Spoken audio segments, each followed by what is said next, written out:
হাতে ধরতে মানে ধরো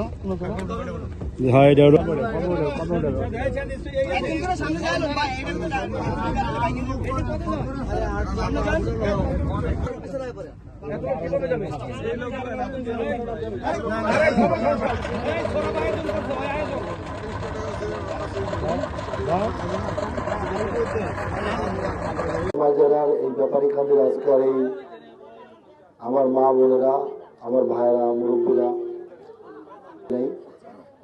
যে ঘটনা এখানে ঘটে গেছে,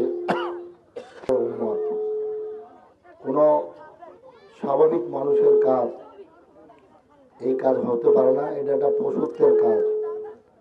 যে যারা মার্ডার করেছে, যারা হত্যা করেছে, তারা পশু, তারা কিন্তু মানুষ না।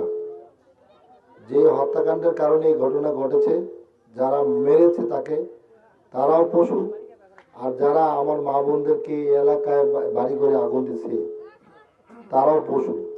এই দুই গ্রুপই মানুষের মধ্যে, তারা মানুষ না, তারা এই সমাজের দুষ্কৃতিকারী। তাদেরকে আপনারা আমার জন্য দোয়া করেন। আমি আপনাদের সন্তান, আপনাদের ভাই, আমার সাথে এখানে সবার সাথে রক্তের সম্পর্ক।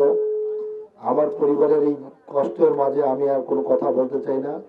শুধু এটুকু বলবো, যে হত্যা করেছে তার বিচার হইতে হবে, এবং যারা এই অপরাধ করেছে, আপনাদের বাড়িঘর লুট করেছে, জ্বালিয়ে দিয়েছে, তাদেরও বিচার হতে হবে। এটা আমার দাবি। আপনারা কি আমার সাথে একমত? আপনারা দোয়া করবেন। আমি আর আজকে কিছু বলবো না। আমার এগুলো শোনার পরে আর কথা বলার শক্তি আমি হারিয়ে ফেলছি। আমি এই ধরনের মানুষ না, যেই কথাগুলো শুনলাম। আর এদের সাথে আমি রাজনীতি করবো এমন মানুষ আমি না।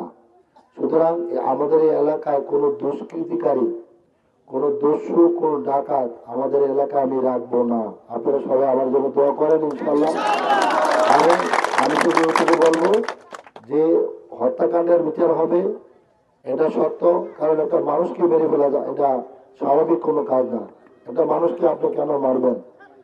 আর এই যেগুলো হলো, এগুলো কোনো মানুষের কাজ না।